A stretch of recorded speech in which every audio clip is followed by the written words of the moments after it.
So, ito na guys yung bulaklak ng fortune plant.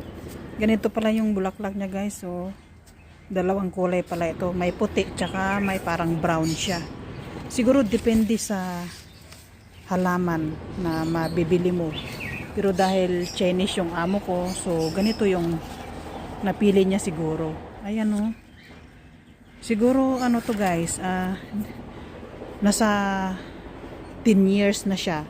Kasi dumating dito sa bahay to is nasa 5 years na siya. Eh malaki na siya eh.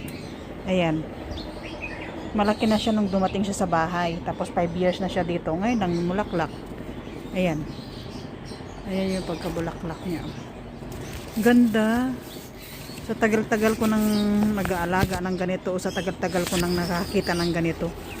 Ganito pala yung bulaklak niya. Ayan o. Ganda.